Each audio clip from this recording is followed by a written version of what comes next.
प्रभुत हनुमान की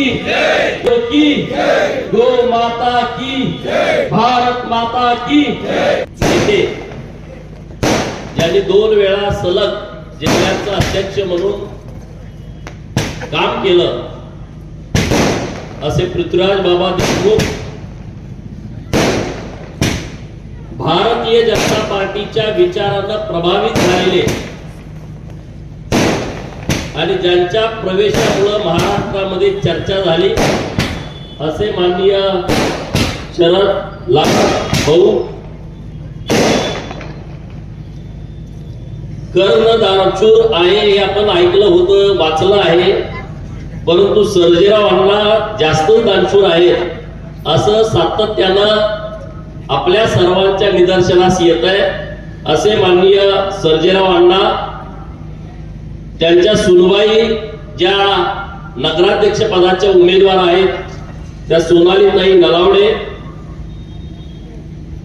माननीय सागर नलावडे, माननीय संजय इसुगडे, आमच्या रणरागिणी महिला मोर्चाच्या राज्याच्या पदाधिकारी माननीय स्वातीताई शिंदे, माननीय रामानंद पाटील, अध्यक्ष माननीय पैलवान मिलिंद पाटील दयानीकर, भाजपाचे उपाध्यक्ष सुरेंद्र चौगुले, माननीय रोहित पाटील, माननीय बोधिसत्व माने, सागर सुतार, व्यासपीठावरील सर्व मान्यवर, पत्रकार मित्र आणि ज्यांच्या पाठिंब्यावरती काँग्रेसची सत्ता जाणार आहे आणि भारतीय जनता पार्टीचा पक्षाध्यक्ष 3 तारखेला हा खुर्चीमध्ये बसणार आहे असे तुम्ही सर्व भारतीय जनता पार्टीचे सहकारी मित्र विजयाच्या फटाकड्या आता वाजवायला लागतात. बाबा मी सर्वांची भाषणं ऐकत होतो, मला वाटलं दुष्काळी तालुक्यातच या गाड्यांनी काय दिलं नाही. म्हणजे अनेक वर्ष ही लोक सत्तेमध्ये होती.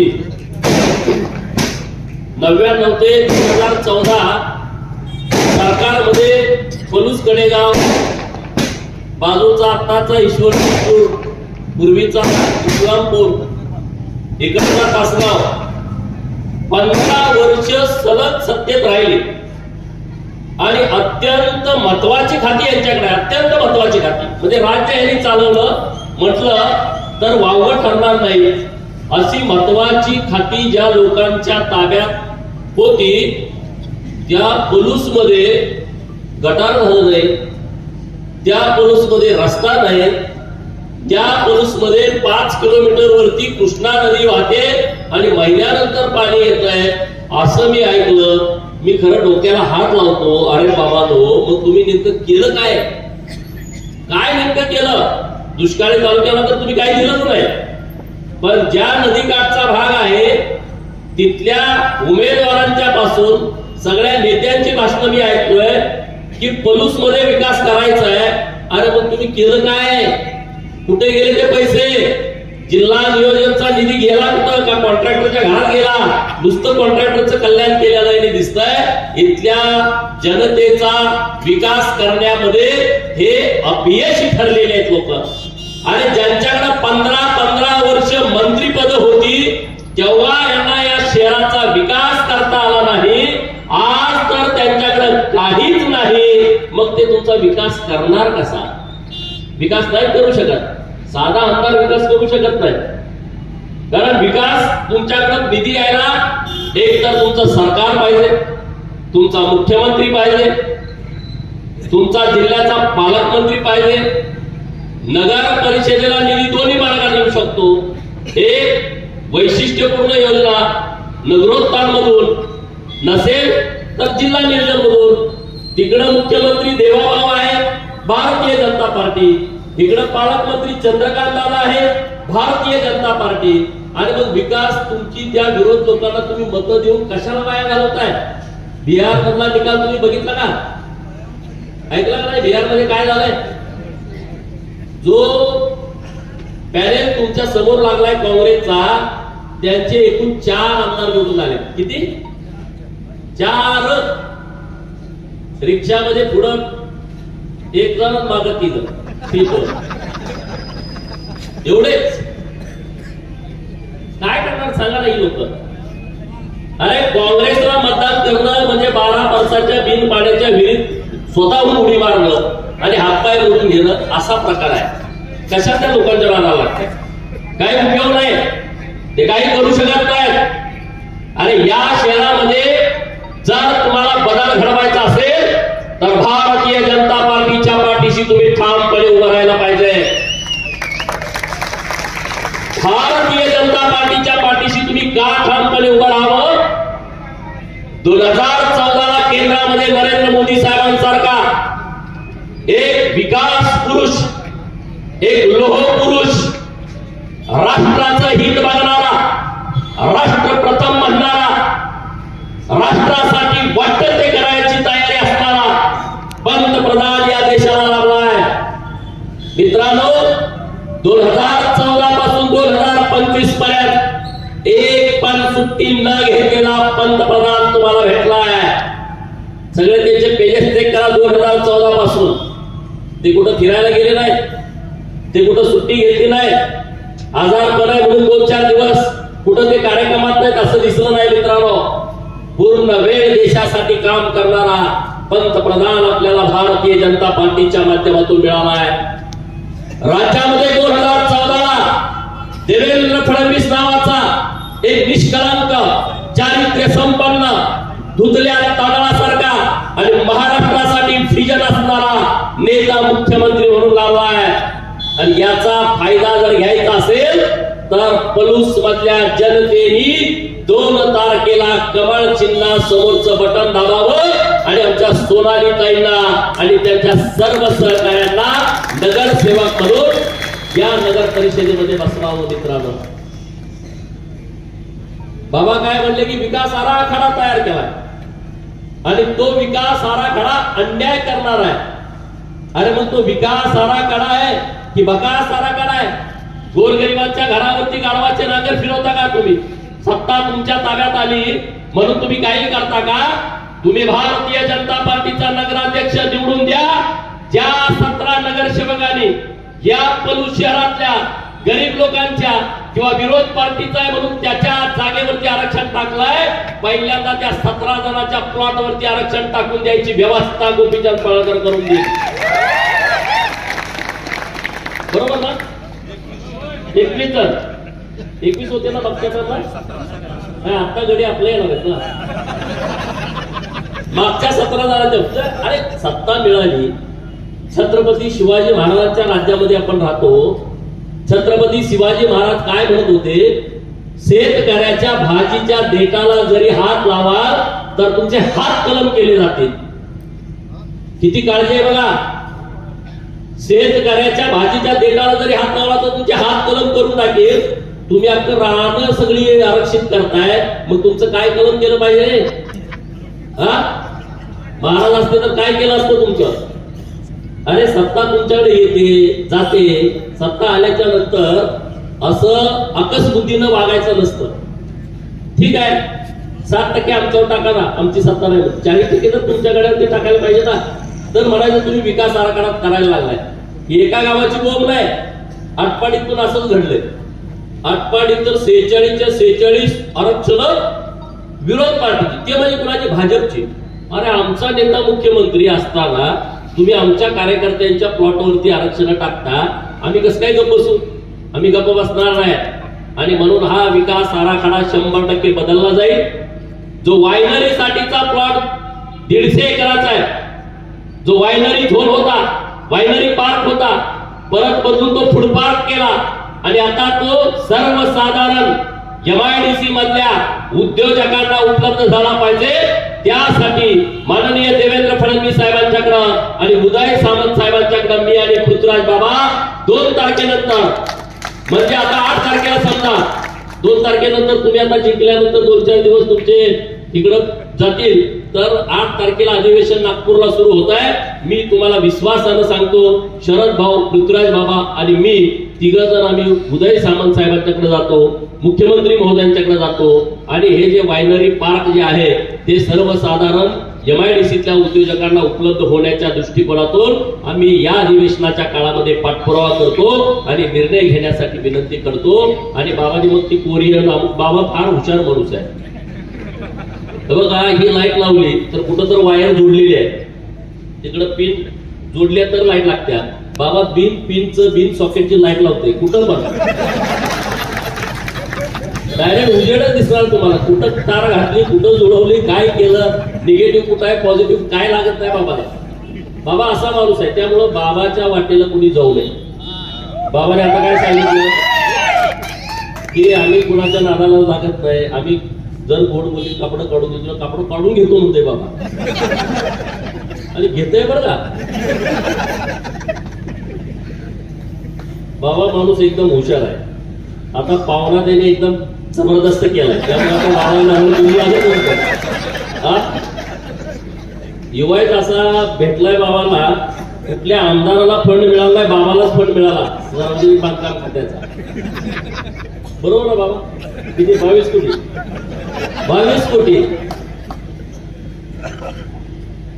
त्यामुळं पोलूसला किती निधी येणार विचार करा तुम्ही. हे नलावडे फॅमिली आहे ना, त्यांना वैयक्तिक काही स्वार्थ नाही. आम्ही मुलाखतीला आलतो तेव्हा त्यांच्याविषयी माहिती झाली, आणि मागं पृथ्वीराज बाबांनी एक कार्यक्रम ठेवला होता. मला त्या कार्यक्रमाला येता आलं नाही. चंद्रकांत नाना त्या कार्यक्रमाला आले होते, आणि त्या एका कार्यक्रमामुळं भारतीय जनता पार्टीचं पॅनेल पोलूसमध्ये लागले. त्या कार्यक्रमामुळे, नाहीतर पोलूसला भारतीय जनता पार्टीचं पॅनेल लागत नव्हतं. त्या दिवशीच्या कार्यक्रमाने चंद्रकांत दादा इतके प्रभावित झाले, नाही म्हणले तिथं भाजपचंच पॅनेल लावायचं आणि ते 100% निवडून येणार. आणि दादांची खूप साथ आहे पोलीसकरांना, बाबांना खूप साथ आहे, आणि इथं चांगल्या पद्धतीचा निधी येऊ शकतो, चांगल्या पद्धतीनं काम होऊ शकतं. शरद भाऊनी सांगितलं पाहुणा आल्यानंतर न्यायचं कुठं. अरे मी जत मध्ये म्हणतोय, अरे पाहुणा आल्यावरती जायचं कुठं, यल्लामाच्या देवीच्या दर्शनाला, नाहीतर अंबा मातेला. पल्सर तीच बोंब आहे. मला वाटतं इथं काहीतरी असेल, इथं पण काय नाही. अरे इथं पण काय नाही, तिथं पण काय नाही. मग घ्या घडेने केलं काय? पत्रकार मित्रांनो एकदा लिहा, खरं लिहा. आम्ही काय टीका म्हणून बोलत नाही ना, टीका म्हणून बोलत नाही मी. आज मी गोपीचंद पडळकर भारतीय जनता पार्टीमुळं आणि जत मधल्या मायबाप जनतेमुळे आमदार झालोय. मी एका वर्षामध्ये आमच्या तालुक्यामध्ये प्राणी संग्रहालय मंजूर करून आणले. 2-3 महिन्यात त्याचं काम चालू होईल, 150 कोटी रुपयाचं. अरे मी साधा आमदार आहे, आमच्याकडे सत्ता नाही. अरे आम्ही काहीतरी प्रयत्न करतोय ना. ह्यांनी केलं काय? नुसत्या मजा मारल्या काय? ह्या सत्तेच्या पुढे 2-4 गाड्या वाय वाय वाय, मागं 2-4 गाड्या हवाबाजी नुसती. काय उपयोग आहे त्याचा? उद्योग एखादा मोठा आला जिल्ह्यामध्ये, एखादी मोठी अशी कंपनी आहे की 5-10 हजार लोक एका कंपनीत काम करतात, का नाही जमलं यांना? एका विषयी मी बोलत आहे, कुणाविषयी का नाही जमलं यांना? एकाने 5,000 लोक एका कंपनीमध्ये कामाला लागतायत आणि त्यांना 50,000, 60,000, 70,000 रुपयाच्या वर पगार आहे. कंपन्यामध्ये काम 10,000, 15,000, 20,000. काय करायचं लोकांनी सांगा ना. म्हणून आता बाबा म्हणजे कोरियन कंपनी येते 700 कोटी रुपये इन्व्हेस्टमेंटची. बाबा इथं जर तुमच्याकडे जागा नसेल तर जतला पाठवा, माझ्याकडे 2,000 एकर जागा आहे. म्हणजे ऑफर देतोय, आधी तुमच्याकडे जमलं तर इथं करा, नाहीतर मी तुमचं घेऊन जात आहे. म्हणजे उगाच कंपनी माघारी जाऊ नये आपल्या जिल्ह्यातून. म्हणून माझं सांगणं आहे की माझ्याकडे 2,000 एकर MIDC मध्ये जमीन आहे. पलूसकरांनो, माझी तुम्हाला विनंती अशी आहे, तिथं मार्केट खूप आहे, जागेचे दर पण इथं खूप आहे, पण या शहराचा विकास आराखडा हा योग्य पद्धतीनं झाला पाहिजे, चांगल्या पद्धतीनं झाला पाहिजे. कुणावर अन्याय नको. या शहराचं भलं कशात आहे, कशा पद्धतीचा विकास आराखडा जर करायचा असेल तर तुम्ही भारतीय जनता पार्टीच्या सोबत या. दुसरा कुठला विचार करू नका. सगळे पाईपलाईन मध्ये लोक भाजपकडे सगळे येणार आहेत. कशाला तुम्ही या भानगडीत पडताय? सगळे लोक भाजप भाजप भाजप भाजप करते. तुम्हीच पहिलं भाजप करा ना. पृथ्वीराज बाबाला जरा सन्मान मिळू द्या. नगराध्यक्ष घेऊन जरा नागपूरला जाता यावं, अशा पद्धतीचं काम तुम्ही करा. 2 तारखेला 3 तारखेला गुलाल घ्या आणि नागपूरला नगराध्यक्ष आणि नगरसेवकासह माननीय मुख्यमंत्री महोदयांच्या भेटीला आपण जाऊया आणि येताना कामं घेऊन येऊया ना. येताना कामं घेऊन येऊया. ही भुयारी गटार योजना बिजना, अरे डाव्या हाताचा मळ आहे. भुयारी गटार योजना, पाणी पुरवठ्याची योजना आणली म्हणे पंक्चर झाली 12 ठिकाणी आताच. काय राव, हे 40 वर्षाचं प्लॅन असतंय. ह्या पाणी पुरवठ्याच्या योजना आहेत का नाही, त्या आताची लोकसंख्या किती आहे, 40 वर्षानंतरची लोकसंख्या किती आहे, आता तुम्हाला पाणी किती माणसी लागतंय, जनावराला किती लागतंय, धुण्या भांड्याला किती लागतंय, वापराला किती लागतंय, ह्याचा हिशोब करून ती योजना केलेली असते. आता जर ती 12 ठिकाणी फुटली अजून टेस्टिंग मध्ये, तर ती पुढे पाईपलाईन कशी चालेल सांगा ना. आणि तुम्हाला पुढे पैसे मिळणार आहेत 25-30 वर्ष पाणी पुरवठ्याच्या योजनेला. हे गंभीर बाबी आहे. हे जे कॉन्ट्रॅक्ट आहेत का नाही, कोण आहे आता मला माहित नाही, पण त्याला झोडला पाहिजे, गुन्हा दाखल केला पाहिजे अशा विषयावरती. ही गंभीर बाब आहे. हे जनतेचा पैसा आहे, हा कुणाच्या बापाचा पैसा नाही, ना कुठल्या आमदाराच्या, ना खासदाराच्या, ना मंत्र्याच्या. हा पैसा आहे तो जनतेचा पैसा आहे. आणि तुमच्या पैशाचा गैरवापर जर कोणी करत असेल तर त्यावरती आपलं सुद्धा लक्ष असलं पाहिजे. जनतेचा रस्ता चाललाय, सिमेंट त्यात मिसळत नाही, आपण तो बघतोय जातोय. अरे आपलं काम आहे ना, थांबवा काम जागेवर, बोला त्या अधिकाऱ्याला. रस्ता एकदा होतोय 10-20 वर्षात, काय काय ठिकाणी अजून डांबर पडला नाही. आणि तो रस्ता एखादा कॉन्ट्रॅक्टर चुकीच्या पद्धतीने भ्रष्टाचार करून निकृष्ट दर्जाचं काम करतोय. जनता म्हणून आपली जबाबदारी आहे ते काम कशा पद्धतीने केलं जात आहे. आज अनेक पोरं व्यासपीठावरती वेल एज्युकेटेड आहेत, इंजिनियर मुलं आहेत. 1-2 इंजिनियर ठेवा. नलावडे साहेबांना माझी विनंती आहे, एक पगारावरती माणूस ठेवा, त्याला जे एस्टिमेट दाखवा, त्या एस्टिमेट प्रमाणेच काम करून घ्यायचं त्यानं. बघा काही सुद्धा होत नाही. आज ईश्वरपूर टू सांगली रस्ता 47% बिलोनं त्या कॉन्ट्रॅक्टरने केला. 47% बिलोनं. ते कुणामुळे घडलं? नरेंद्र मोदी साहेब, नितीन गडकरी साहेब, देवाभाऊच्या मुळे. त्यांना समजलं नाही, 15 वर्ष आमदार मंत्री नाही, आमदार जास्त वेळ आहे. आता मी बोलायला नको, नाही तर इथं जवळ ईश्वरपूर असल्यामुळे मी बोलतो. जमलं नाही त्यांना रस्ता करायचा. उद्घाटनाला होते, आम्ही पण होतो, मी विधान परिषदेचा आमदार होतो, बाबा तुम्ही पण होता. तुम्ही आमदार असू द्या अगर नसू द्या, निमंत्रण तुम्हाला असतं. जरी नाही दिलं तर बाबा खाल्लं घुसून सगळ्यात पुढंच असतं, कुठं पण बघा. त्यामुळे बाबाची साथ सोडू नका, कुठं पण जावा, बाबा तिथं फोटोत असणार, बाबा पुढं असणार, बाबा काम करून घेणार, कधी रिमार्क करून घेतील, पत्ता पण लागणार नाही. म्हणून बाबाचा चांगला वापर करून घ्या. नगराध्यक्ष आणि सगळ्या उमेदवारांना सांगतोय, बाबांच्याकडं ते गुण आहेत. बाबाला जरा उलट वागणं, घोटाळा 100% करतं एवढं लक्षात ठेवा. बाबाची फोड काढू नका, कुठल्याही भानगडीत पडू नका. आणि बाबांनी जिल्ह्यामध्ये भाजपाचा अध्यक्ष म्हणून जे काम केलं, जिल्हा परिषदची निवडून आणली, त्यामध्ये बाबांचा चांगला वाटा आहे. कारण बाबा कुणाची भांडणं लागू देत नाही. जर लागली महिनाभर 2 महिने देत असते, पण 3 महिन्याने जुळवतो 100%. जेव्हा गरज आहे तेव्हा बरोबर त्यांना जुळवते. माझं परवा एक जणांबरोबर जुळवलं होतं, पण ते थोडक्यात गेलं. खरंच आहे, तो त्यांच्याकडे गुण आहे. जिल्ह्यामध्ये भाजपमध्ये कुणाची भांडणं लागली, बाबाला सांगा, बाबा लगेच मिटवून टाकते. मला काय सांगायचं त्यांना माहित आहे, पुढच्याला काय सांगायचं त्यांना माहित आहे. देवाभाऊनी सांगू अगर न सांगू, बाबा बरोबर सांगणार, भांडण मिटणार. त्यामुळे या गावामध्ये भांडणं होणार नाहीत. बाबांच्या नेतृत्वात काम करा. मी त्यांच्या बरोबर ठामपणे उभा आहे. बाबांना पुढच्या लोकसभेला त्यांची इच्छा आहे, मागच्या लोकसभेला त्यांचं जुळलं नाही, पण त्यांची सुप्त इच्छा आहे. पुढच्या लोकसभेला ते इच्छुक आहेत. पण असं पेपरला येते की 2 लोकसभा होणार आहेत. तुम्ही कुठल्या लोकसभेत जाणार आहे, मी कुठल्यात जाणार आहे आता माहित नाही. पण जिथं कुठं असेल तिथं आपण सगळेजण बरोबर जाऊ, ताकदीनं जाऊ. नरेंद्र मोदी साहेबांच्यासाठी आणि भाजपासाठी जे काय करावं लागेल ते आपण करायचं, त्यामध्ये मागे पडायचं नाही. भारतीय जनता पार्टी प्रथम, पक्ष सोडून दुसरा विषय काही घ्यायचा नाही.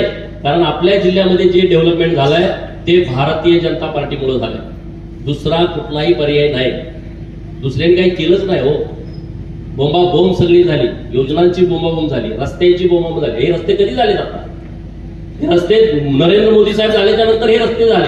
अगोदर कुठं रस्ते होते? इथून कराडला जायला किती वेळ लागत होता? इथून मुंबईला जायला किती वेळ लागत होता?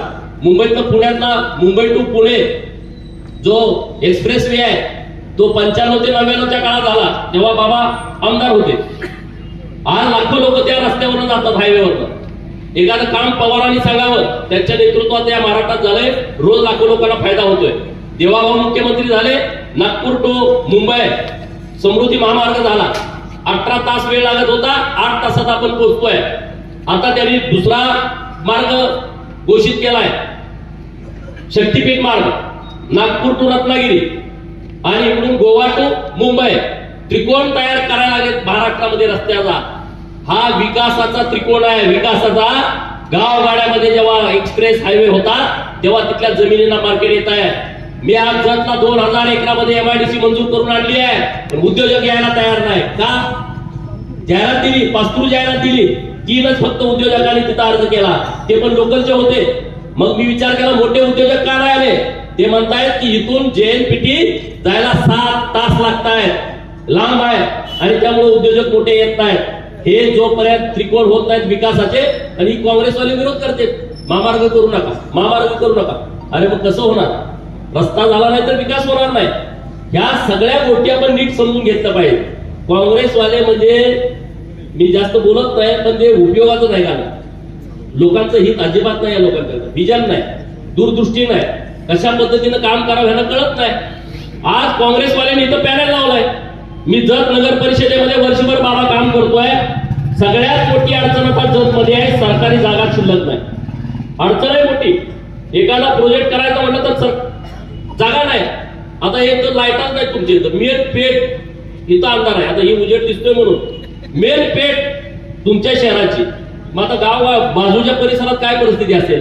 जर मुख्य पेठेतच ही परिस्थिती असेल, ती लाईट लागल्यापाहिजे, ती जुना आपला डिम बल्ब लागत होता तसं ते झालंय. तिथं जेवढं डांबाखालचं तेवढं दिसतंय. मी नगर परिषद जतचा अभ्यास केला. बाबा 18 लाख रुपये महिन्याला बिल येते MSCBचं. किती? 18 लाख रुपये. अरे म्हटलं नगर परिषदेकडे इन्कम नाही, मग काय करावं? 18 लाख रुपये तर वाचले पाहिजे. आणि म्हणून मी देवाभावना विनंती केली की माझ्या जत शहरामधलं जेवढी लाईट आहे सार्वजनिक वापरासाठी ती सोलार वरती करा. आणि सरकारनं मला 5.5 कोटी रुपये दिले. 4 महिन्यानंतर जत मधल्या त्या लाईटला बिलच येणार नाही, कारण आम्ही सोलार वरती सगळी लाईट कन्वर्ट करतोय. अरे मग जर जतला सोलार वरती केला तर पलूसला तुम्ही करायचं म्हणलं, तुमच्याकडे जागा आहे का? 5 एकर. 5 एकर जागा आहे. 5 एकर जागा घेऊ शकते का नगर परिषद? 1 कोटी रुपये, 2 कोटी रुपये, 5 कोटी रुपये दर असेल इथं. मग काँग्रेसवाल्यांना मला सवाल करायचा आहे, विकास करायचं राहू द्या. सरकारी जागा जेवढ्या तुम्ही घेतलेल्या आहेत, कृपया जेवढ्या जागा तरी परत द्या, म्हणजे इथं काहीतरी या नगर परिषदेला काहीतरी करता येईल. तर मी टीका म्हणून नाही बोलत, सरकारी जागा आहे हो या. आता आम्हाला तिथं वॉटर पार्क करायचा आहे, 25 एकर जमीन पाहिजे. जतला 25 एकर जमीन नाही. मी विचार असा करतोय, जर स्वस्तात जमीन मिळाली मी स्वतः खरेदी करणार आणि मी नगर परिषदेला दान करणार. तिथं मला मिळू शकते कमी दर, इकडं तुम्ही नाही घेऊ शकत. नलवडे बापू अण्णा घेऊ शकले तर त्यांचा मला अंदाज नाही. त्याच्यावर काय मोठं म्हणजे कंपनी त्यांची मोठी आहे. नाही, मी चेष्टा म्हणून बोलत नाही. पत्रकार मित्रांनो, नगर परिषदेचा जोपर्यंत इन्कम सोर्स वाढत नाही तोपर्यंत गरिबांना आपण न्याय देऊ शकत नाही. आज 10 बाय 10च्या खोलीमध्ये बाबांनी सांगितलं लोक राहतायत. एका बाजूला 10,000 स्क्वेअर फुटाचा बंगला आहे आणि दुसऱ्या बाजूला 10 बाय 10ची पत्र्याची खोली आहे. त्या पत्र्याच्या खोलीला खिडकी नाही, त्या पत्र्याच्या खोलीला दरवाजा नाही, पत्र्याचं दार केलंय आणि तारानं बांधलंय. आजोबा तिथं मेला, पंजोबा तिथं मेला, बाप तिथं मेला. आता पोर आहेत, त्यांची पोर आहेत, त्यांची नातवंड आहेत. 10 बाय 10च्या खोलीतून ती बाहेर येऊ शकली नाहीत. अरे त्या 10 बाय 10च्या खोलीतल्या जर पोरांना चांगल्या पद्धतीची घरकुलं द्यायची असतील तर तुम्ही भारतीय जनता पार्टीच्या सोबत या. श्रीमंत लोकांना पलूस शहरातल्या आम्हाला आव्हान करायचं आहे. अरे तुम्ही निर्णय यासाठी घ्या, तुम्ही तर वेल सेटल आहात, तुमच्याकडे गाडी आहे, तुमच्याकडे बंगला आहे, तुमच्याकडे महिन्याला इन्कम सोर्स आहे. पण तुम्ही सगळ्या लोकांनी लीड घेतलं पाहिजे आणि भारतीय जनता पार्टीला निवडून दिलं पाहिजे. भारतीय जनता पार्टीला यासाठी निवडून दिलं पाहिजे कारण जी गरीब लोक राहत आहेत त्यासाठी भारतीय जनता पार्टी काहीतरी योजना आणू शकते, त्यांना मदत करू शकते. त्यासाठी तुम्ही आमच्या सोबत या. वैयक्तिक कुणी बघू नका, माझं काय झालं, माझं चांगलं आहे, माझ्या इकडे संबंध आहेत, माझ्या तिकडे संबंध आहेत. त्या स्थानिक स्वराज्य संस्थांच्या निवडणुका या संबंधावरती जास्त अवलंबून असतात. पार्टीवरती लोक मतदान कमी करतात. पण मला विनंती तुम्हाला अशी करायची आहे, तुम्ही पार्टीवरती मतदान करा, वैयक्तिक संबंधावरती मतदान करू नका. मैदानाला आलता, लग्नाला आलता, बारशाला आलता, तिकडं जेवायला आलता, तिकडं वाळूक होता तिथं आलता, हे महत्वाचं नाही आहे. खाली येऊन बसला, चहा पेला, लय साधं वागतोय राव, ह्याचा उपयोग राजकारणामध्ये होत नाही. पुढाऱ्यांचं हे काम नाही, पण दुर्दैवाने हे काम केल्याशिवाय आमदार होत नाही. म्हणून लोक इकडं पैताला लग्नाला येतात. परंतु पुढाऱ्यांचं काम काय? पॉलिसी करणं. पुढाऱ्यांचं काम काय? कायदा तयार करणं. पुढाऱ्यांचं काम काय? कायदा केलेला त्याची अंमलबजावणी झाली का नाही झाली हे बघणं. पण त्याला वेळच मिळत नाही ना. कसा वेळ मिळणार? आणि म्हणून या रिलेशन वरती तुम्ही मतदान करू नका. या शहराचा संपूर्ण चेहरा मोहरा बदलण्याच्या दृष्टिकोनातून भारतीय जनता पार्टी तुम्हाला मदत करू शकतं. त्यासाठी तुम्ही भाजपाच्या सोबत या. त्यासाठी तुम्ही पृथ्वीराज बाबांच्या सोबत या. त्यासाठी तुम्ही शरद भाऊ लाड यांच्या सोबत या. त्यासाठी तुम्ही सर्जेराव अण्णा यांचं कुटुंब ज्या पद्धतीनं काम करताय त्यासाठी तुम्ही सोबत या. तिथे एक तरुण आहे सागर सुतार, त्यांच्याविषयी मी बघितलं सगळं.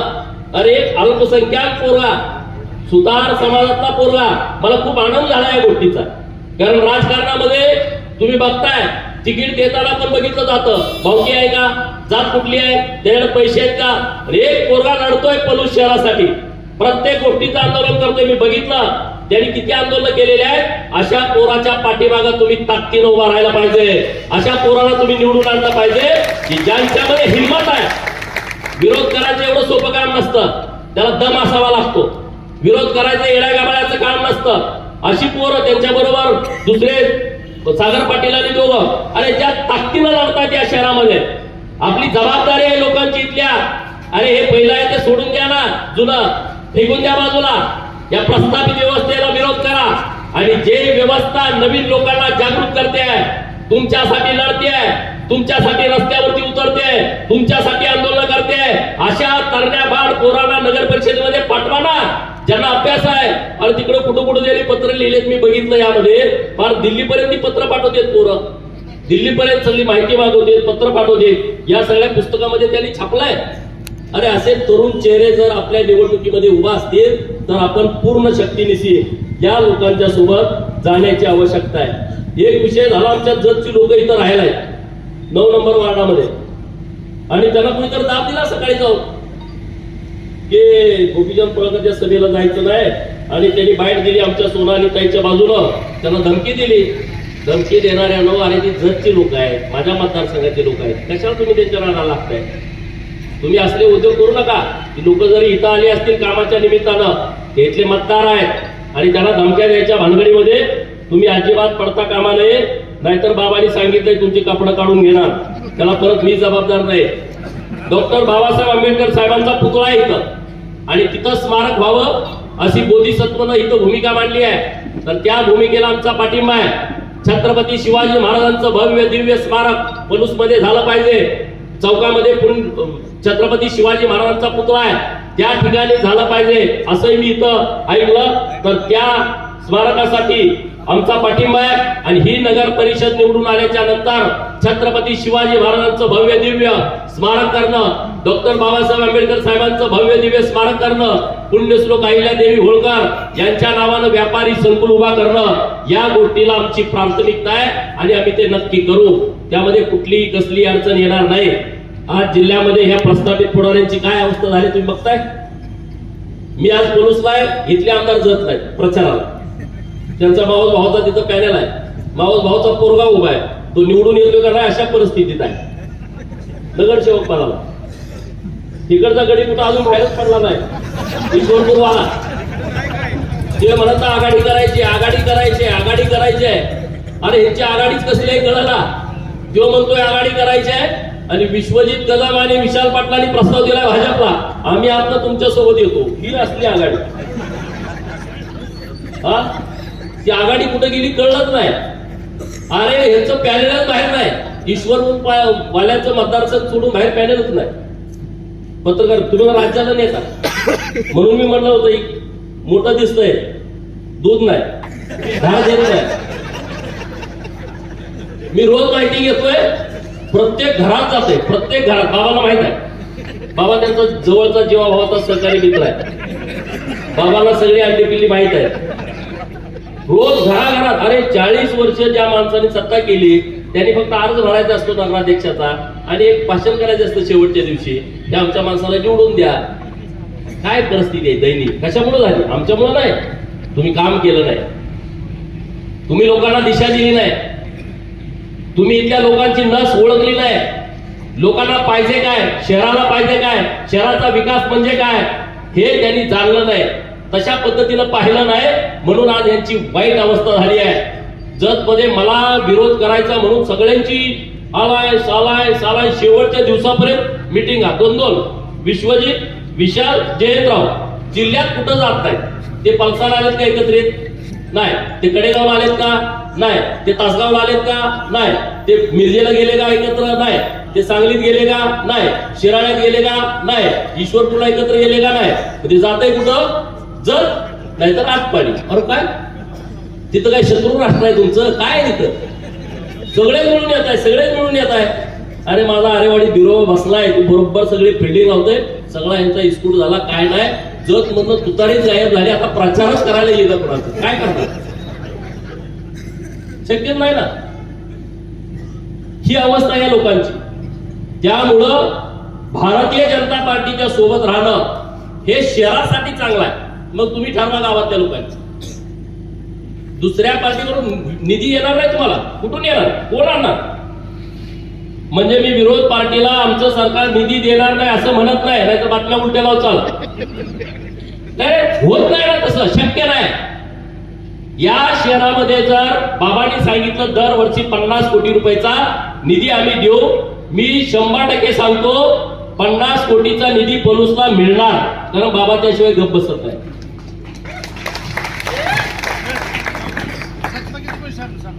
जरचा हिशोब आता मग परत राग आले तिथे.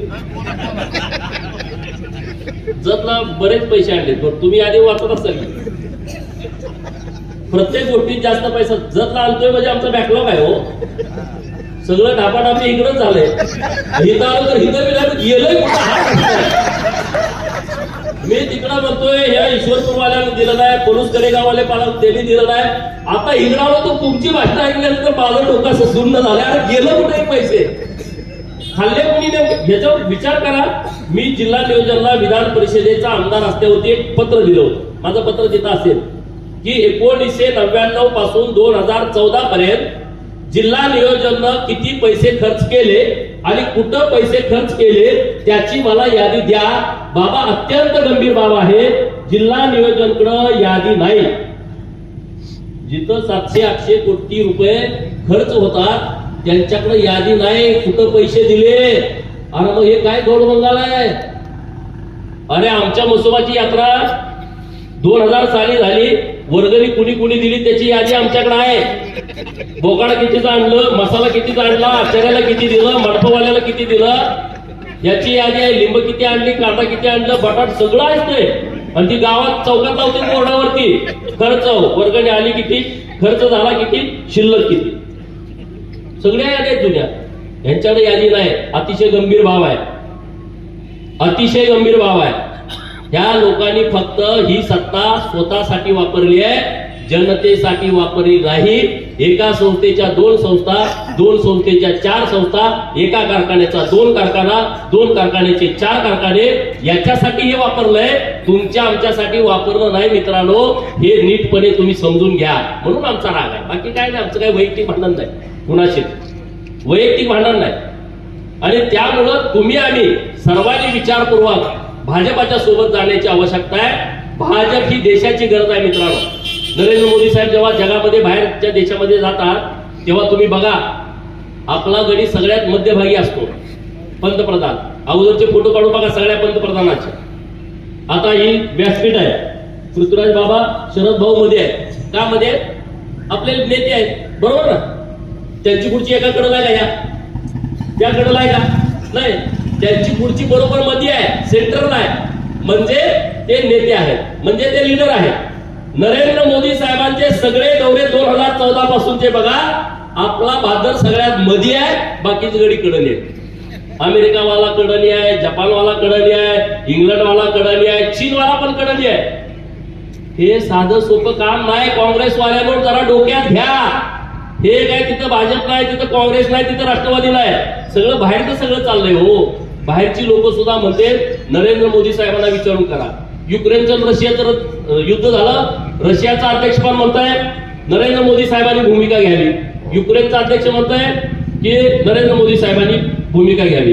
तालिबानवाले मध्ये बाहेर आले, ते म्हणजे नरेंद्र मोदी साहेब सांगतील तेच ऐकेन. आणि इथली लोक काही बोलतात राव, काही बोलतात. अरे राष्ट्रप्रथम जर ही भूमिका आपली असेल तर तुम्ही जरा परराष्ट्र धोरण काय चाललंय ह्याचा विचार करा, जगामध्ये काय चाललंय ह्याचा विचार करा. आज जगामध्ये नंबर 4 ला भारत देश आहे, पुढच्या वर्षी नंबर 3 ला येतोय आणि 2047 ला नंबर 1 ला येतोय. नंबर 1 ला अमेरिकेच्या राष्ट्राध्यक्षांनी टेरिफ लावलं, 25% टॅरिफ म्हटले. काय झालं? दुसरा पंतप्रधान असता तर लोटांगण घातलं असतं. आपला गडी तिसऱ्या दिवशी चीनमध्ये जाईल. अमेरिकेचे राष्ट्राध्यक्ष नरेंद्र मोदी साहेबांच्या वाढदिवसाची वाट बघत होते, कधी फोन लावतोय आणि कधी बोलतोय. ही ताकद आहे भारताची. असं परत होणे नाही, नीट समजून घ्या. आपल्या देशात 2 देश होते, काश्मीर आणि भारत. काश्मीरमध्ये आपलं काही चालत नव्हतं, आपलं संविधान चालत नव्हतं, आपला कायदा चालत नव्हता, आपला तिरंगा ध्वज तिथं फडकवला जात नव्हता. 2 विधान, 2 निशाण आणि 2 प्रधान होते. भारतीय जनता पार्टीनं सांगितलं की 370 कलम आम्ही हटवणार आणि ते हटवला. अतिरेकी लोक बोलले, तिथली लोक बोलली रक्ताचे पाठ वाहतील, एक थेंब सुद्धा रक्त तेव्हा व्हायला नाही. ही भारतीय जनता पार्टीची ताकद आहे मित्रांनो, ही क्षमता आहे. आणि त्या क्षमतेबरोबर आपण सगळ्यांनी जाण्याची आवश्यकता आहे. नाही गेलो तर आपलं नुकसान आहे.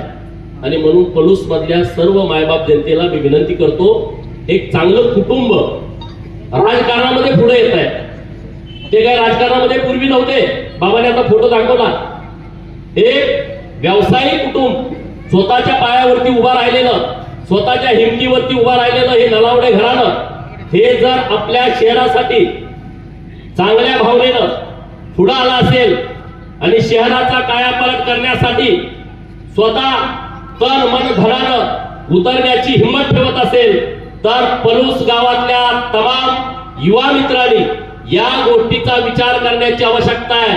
महिला भगिनींनी या गोष्टीचा विचार करण्याची आवश्यकता आहे. आणि अशा व्यक्तिमत्वाला जर तुम्ही नगराध्यक्ष पदाच्या खुर्चीवरती बसवला तर पुढच्या 5 वर्षामध्ये पलूस शहर चांगल्या पद्धतीनं बदललेलं असेल, हा विश्वास मी तुम्हा सर्वांना देतो. आणि तुम्हा सर्वांना विनंती करतो की 2 तारखेला कमळ चिन्हासमोरचं बटन दाबून माननीय पृथ्वीराज बाबा देशमुख यांच्या पॅनलला तुम्ही भरघोस मताने विजयी करावं.